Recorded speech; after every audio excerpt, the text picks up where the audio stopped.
Good morning. What I want to talk about, sort of enlighten you about, is I want to make a point. I want to try and convince you, unconvincingly, that the multipolar world started with decolonization and didn't emerge at the end of the Cold War. The Cold War affected people and politics on every level. My own father got pulled over in the 80s on his way to East Berlin. There was an international road. There was an international road leading from West Berlin from West Germany to East Berlin, and he took the wrong turn. And after sort of a testy exchange with East German border crossing, he was on his way again. Things took a more heated turn, more likely when politicians took a wrong turn, right? And most notably, of course, we have the Cuban Missile Crisis. The Cuban Missile Crisis emerges, of course, when Castro and Nikita Khrushchev put missiles on the island of Cuba, able to sort of carry a nuclear payload. And this was, of course, a problem because it violated a bipolar logic, right? This logic that the Cold War supposedly instated of bipolarity, where there are two poles in the international system, the Soviet Union, the empire of radical equality, with sort of countries in Eastern Europe coalescing around that pole, and then the empire of liberty, the United States, where capitalism and the free market reign supreme. And both of these superpowers compete for influence in the global south when decolonization happens, right? That's sort of the basic global Cold War story. Because the Cold War affected people on every level, right? From my father on a personal level to Castro, politicians, theorists, scientists became obsessed with explaining the bipolar logic. Right? Only 2 years after the Cuban Missile Crisis, political scientists, kind of Waltz, of course, sorry, actually makes the argument that bipolarity doesn't make the world less safe, but more safe, right? There's less options for conflict, and this sort of need to feel safe and the need for predictability sort of really gives political science and IR theory in the 50s a sort of reason to exist. And also makes bipolarity insanely popular as a way of viewing the world. And I think in a lot of ways, we're still stuck in sort of bipolar way of looking at the world. When any problem emerges in Africa in particular, we tend to sort of focus on what the Russians are doing in Africa, which is a weird way of thinking about the international system, if you think about it. What I will argue here is that IR theorists, policymakers, and commentators in the global north in the 1950s and 60s all came to realize that in ideological terms, they weren't living in a bipolar world. They were living in a multipolar world with more options for modernity, more options, more different societal models that people could latch onto, not only capitalism and communism, but also still imperial modernity and anti-colonial modernity. These new leaders in the global south really put out this message and project their own ideas about not world making, I would say, but about what modernity, what future of progress looks like. So I will talk about how IR theorists quickly, sort of how IR theorists sort of think about bipolarity, what I think is a little bit problematic about this.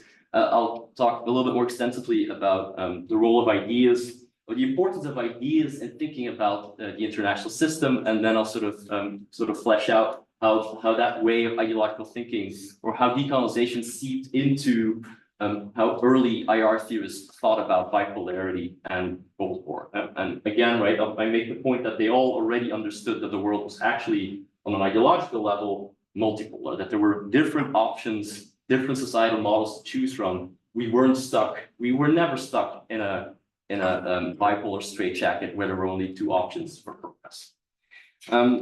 So these sort of so-called international relations theorists, and this international relations theories to sort of explain the world drew on a lot of ancient thinkers to sort of explain bipolarity. Now, the classic example is this realist argument that bipolarity is somehow already naturally baked into the international system. Sparta, Athens, Rome, Carthage, right? They sort of draw on history to make this argument. But even as Cold War bipolarity became cemented in the minds of journalists, policymakers, theorists, you already had people disagreeing, detracting. Walter Lippmann argued that the rise of China meant that we were already living in a multipolar world in the 60s, right? The Soviet break, the Sino-Soviet split already meant that there were more options for modernity. The increasingly assertive attitude of de Gaulle, we're drawing from the political part of NATO, already meant were enough commentators making a point that we were already living in a multipolar world. But for all the disagreement, particularly sort of early group of IR theorists in the 50s and 60s, when looking at polarity and bipolarity, they all had this tendency to look at the messy world and reduce that world to a bloodless game of board game of players, the chess game, right? Political scientists, and this is a tendency that IR theory still has. Thinking about Mersheimer, we talked about it yesterday, right? And his interpretation of the Ukraine war became incredibly popular all of a sudden because he made this argument where he said, well, why did the war between Ukraine and Russia happen? Well, because Ukraine happens to be in this location, and that's why these wars happen, right? It's sort of a bloodless board game in which there are no people and no ideas, right? I argue, however, or I'm making the point that that way of board game thinking about international relations is highly problematic. Because it ignores that it is people and ideas that make international relations, right? We sort of have the very constructivist point if we sort of talk about IR, but I still think constructivism also has this problem with it. This sort of board game thinking, particularly after 1945, this is problematic because it makes light of the rise of mass democracies and the huge influx of new ideas that come with it, right? After 45, mass democracy, decolonization, right, sort of make caveats for post-colonial nations, but still, the voice of normal people never weighed as much in international relations making than after 45, right? But board game thinking still holds on to this sort of fiction that it's diplomats in armchairs with big mustaches who make, who talk to each other and don't have to take people into account. But they do, right? From 45 onwards, legitimacy only comes, legitimacy as a government and as a country only comes to those who have a project for progress. Modernity needs to be attained, social security, NHS, right? In decolonizing countries, it's about providing education. Your worldview is incredibly important, becomes incredibly important in international relations. And anti-colonial leaders have their own version of that modernity, right? This is also why this map sort of pops up in the French archives, right? This isn't this is the French military coming up with a map of Africa. They're not positioning Africa in the middle of a bipolar world in which that is a prize for the Soviets, the Americans.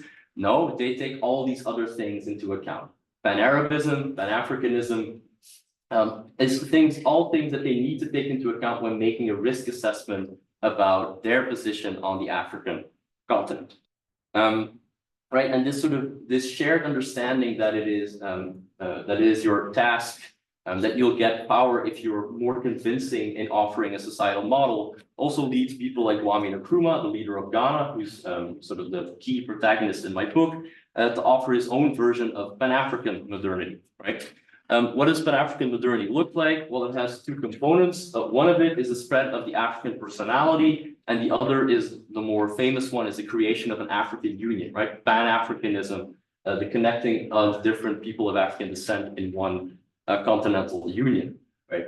What is the spread of the African personality? The African personality is the notion that Africans need to be self-confident, and Ghana invests enormous amounts of money in putting out propaganda that makes that point, right?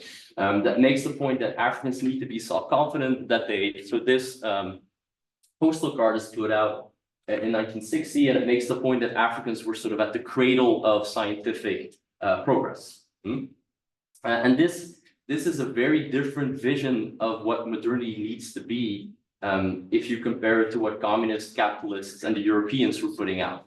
Namely, what is Soviet and American modernity about? It's about the destruction of tradition, right? It's about you destroy tradition and then you industrialize. people like Nkrumah, but also other leaders, Kenyatta, African leaders, they say tradition doesn't need to be destroyed. What needs to be destroyed is a civilization, is a notion that Africans are incapable of managing their own affairs, right? And real industrialization can only happen if we educate Africans enough into their own sense of self-worth. Because decolonization is a deeply psychological, cultural, destructive process. We need to address this. And on top of that, we can then industrialize. And this is a deeply widely shared idea among anti-colonial leaders in the global south, right? So this sort of anti-colonial modernity is not a response to Cold War pressures. It is not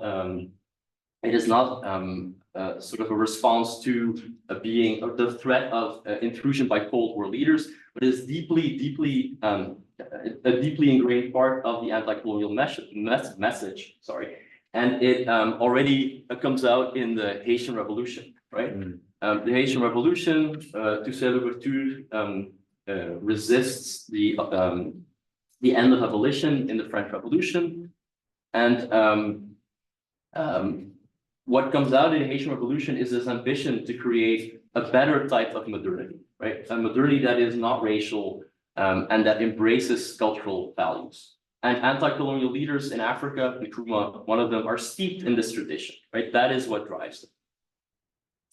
So that also means that there are different versions of modernity on offer, right? And that we aren't living in the 50s and 60s in a world where there are two empires competing for the allegiance of anti-colonial people. But what we are living in is a world in which there are the Soviet Empire, an American Empire, European empires, but also Pan-African unions, Pan-Asian unions, Pan-American unions, all these nation states that sort of are building post-national units to sort of protect their own version of modernity, right? What is interesting is that, right, and that's my final point, is interesting that our policymakers noticed this. They knew this was happening. I'm just going to give you one example, which I think is most telling. My good friend Henry Kissinger, he concluded that the age of the superpowers was drawing to an end. Military bipolarity had actually encouraged political multipolarity because weaker allies felt protected by the rivalry of superpowers. The new nations weigh little in physical power, he admitted, but the forces unleashed in the emergence of so many states will affect the moral balance of the world. Right? Read, we are living in a world of ideological multipolarity, even though militarily, obviously, there are big differences. What I find even more interesting is that it also affected early IR theory, or at least, right? IR theorists also notice there's this sort of cliche image that the global south doesn't matter in IR theory. I think it does in a lot of ways, but that doesn't mean that these sort of early thinkers in the 50s, 60s didn't notice what was going on. Morgenthau, the arch realist in a lot of ways, warned against thinking in rigid Cold War terms when it came to African anti-colonial struggles. Rather than choosing between what he said, communist and non-communist revolution, the United States had to go beyond the bipolar logic and assess if the revolution it observed was in its interest or not. Right? So, I mean, yeah, realism keeps on existing, but he understands that decolonization has a fundamental impact on how the world operates. Joseph Nye talks about Pan-Africanism as a modernizing ideology. In a lot of ways, like I'm doing, he already talked about this in his own work, because he was very interested in the East African Federation. And of course, Immanuel Wallerstein starts out as a Pan-African, which is very interesting. He also talks about Pan-Africanism as a modernizing force. So in conclusion, the point I'm trying to drive home here is that IR thinking about global order was profoundly, but even though shortly maybe affected by decolonization and thinking about the world beyond bipolarity. And multipolarity is thinking about more options than just two in the international system is something that already emerges out of decolonization. And in a way, the sort of recent flourishing we're seeing of IR theorists discovering the global south is just a return to something that contemporaries had already noticed. Thank you.